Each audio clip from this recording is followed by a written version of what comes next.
E hoje eu estou recebendo aqui no estúdio o consultor jurídico Marcelo Martins. Ele está aqui hoje para ajudar você a tirar dúvidas sobre direitos trabalhistas e previdenciários. Se você tiver alguma dúvida, manda para a gente pelas nossas redes sociais. O nosso WhatsApp é DDD 12, número 981352908. Vou repetir, 981352908. É claro que o Marcelo aqui não consegue explicar completamente o seu caso, porque tem coisas que precisam de detalhes, né, Marcelo? E de um tempo sentados conversando, mas serve para dar um norte para quem está acompanhando a gente e está com algum problema. Obrigado, Marcelo. Boa noite. Obrigado, Hélio. Boa noite, telespectadores. Eu começo aqui já com a Marlene Borges, ela é de Congonhas, Minas Gerais, mandou para a gente aqui a pergunta, diz que vai fazer 60 anos no dia 3 de dezembro. E a pergunta dela, você já pode imaginar, eu vou poder me aposentar? Tenho 15 anos de contribuição. Marlene, infelizmente, com 60 anos e 15 de contribuição, você tem que procurar rapidamente a tentativa de se aposentar por idade. Você está no limite mínimo, né? Que são um conjunto de 180 contribuições ou 15 anos. Então, eu te aconselho realmente a procurar uma agência da Previdência Social e pretender o benefício agora, porque ninguém é capaz de imaginar o que vai acontecer com a revisão da Previdência. E o Saulo Oliveira, de Salvador, na Bahia, diz que na empresa onde ele trabalha já mudaram a data de pagamento 3 vezes. Aí ele pergunta, não tem uma data específica, Marcelo, para a gente receber o salário? A empresa pode ficar trocando assim, quando dá na telha? É muito estranho isso, Saulo, mas a lei determina que o pagamento dos salários tem que ser feito até o 5º dia útil do mês subsequente ao mês trabalhado, né? Tem que ver se está sendo feito algum tipo de negociação com o seu sindicato de classe. Se não tiver, você pode acionar o sindicato e, eventualmente, o sindicato vai acionar aí o Ministério do Trabalho para saber o que está acontecendo, tá bom? A Larissa Mascarenhas, de Curitiba, no Paraná, diz que é empresária e pergunta se algum funcionário meu comete alguma irregularidade dentro do período de aviso prévio, eu posso converter a demissão simples por uma demissão em justa causa? Pode sim. O aviso prévio, ele integra para todos os efeitos o contrato de trabalho como se fosse um contrato de trabalho em vigência normal, Marisa.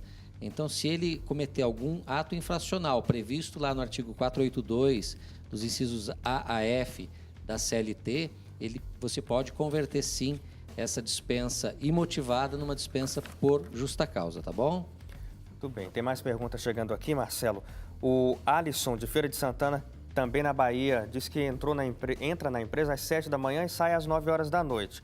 Mas quando são 6 da tarde, a empresa pede que seja registrado o ponto de saída.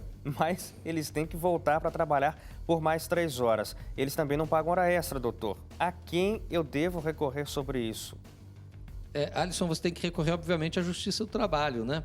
É o único mecanismo aí de proteção para você. O que normalmente a gente orienta, nesses casos que a empresa obrigue você a bater o ponto e voltar ao trabalho, é criar algum mecanismo de controle da sua própria jornada, né? Se você trabalha num setor administrativo, pode ser o login, o logout da sua máquina, do seu computador, algum documento que você assine no horário de saída, um vale, ou eventualmente até hoje com a facilidade da tecnologia, até uma foto, a hora que você está saindo na frente do relógio. Esses são alguns mecanismos para você começar a montar provas de que você está tendo a tua jornada de trabalho violentada pelo seu empregador, porque isso é uma prática de extrema violação das leis trabalhistas, tá? Então, se você tiver qualquer mecanismo, vai juntando e vai guardando esses documentos. Eventualmente, você, quando sair, pode acionar a empresa para ser ressarcido dessas horas extras trabalhadas e não recebidas. E quando eu estava fazendo a pergunta, Marcelo, eu vi que você completou antes de eu terminar, porque isso é algo comum, é? Infelizmente, ele é muito comum. Muitos empregadores usam esse expediente de fazer com que o empregado bata o cartão de ponto e depois retorne ao trabalho. Algumas vão além. Para facilitar a vida do empregado, eles têm um funcionário que bate o cartão de saída de todos os empregados e eles continuam trabalhando mais 40 minutos, terrível. 1 hora, 2 horas. Infelizmente, é uma prática bastante comum aí no meio empresarial. Eu estou recebendo aqui hoje no estúdio o consultor jurídico Marcelo Martins. Ele está aqui hoje para ajudar você a tirar dúvidas sobre direito trabalhista, direito previdenciário. Então, se você tem dúvidas a respeito desses assuntos, pode enviar para a gente pelo nosso WhatsApp, DDD 12, número 981352908. Marcelo Martins, mais perguntas que chegam aqui dos nossos telespectadores. Muita gente com várias dúvidas a respeito desses assuntos, Marcelo.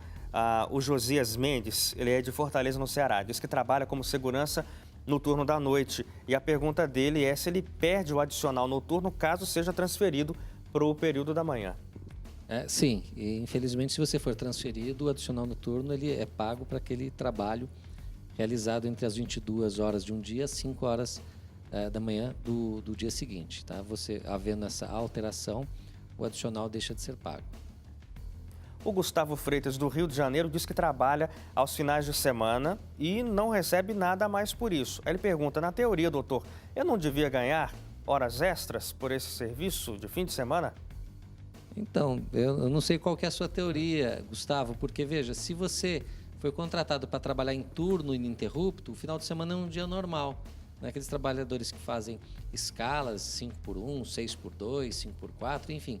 Aquelas escalas que você trabalha ininterruptamente e tem folga ao término dos dias de trabalho, 1, 2 ou 3 dias, o final de semana é um dia normal, tá?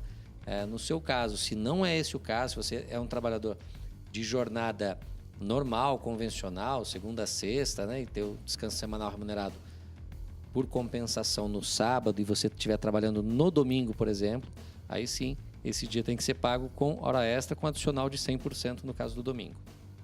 E olha esse caso aqui. A Valéria, do Rio de Janeiro, diz que colocou o INSS na justiça. Ela ganhou um auxílio-doença para o resto da vida, mas ela quer cancelar isso. Mas aí ela diz, eu estou sem advogado porque eu não tenho dinheiro para pagar. Como é que eu posso cancelar por mim mesma, sem um advogado? Ela quer cancelar o benefício que ela recebeu. Valéria, se o seu benefício for o auxílio doença, ele é pago enquanto você estiver na condição de incapacitada para o trabalho. Eu quero entender que o seu benefício é o auxílio acidente, que é uma outra espécie de benefício que é concedido quando o segurado tem uma sequela consolidada. Ele não tem uma incapacidade total, mas ele tem uma redução. E essa redução, ela é indenizada de forma vitalícia ao trabalhador. Então, enquanto você estiver, você pode voltar ao mercado de trabalho, inclusive, e continuar recebendo esse benefício de forma vitalícia. Então, se for esse, eu confesso que eu não vejo motivos para a nossa telespectadora pedir o cancelamento desse benefício, porque para ele ser concedido, tem que ter tido uma perícia médica que determinou que ela teve uma redução, que essa redução é permanente e ela gera uma indenização, normalmente com base na tabela SUSEP ou na tabela da Previdência. Não haveria necessidade. Agora, se ela estiver falando do auxílio doença, né, de qualquer natureza, no caso ela não cancela o benefício, ela pede a alta administrativa do benefício. Teria que checar direitinho.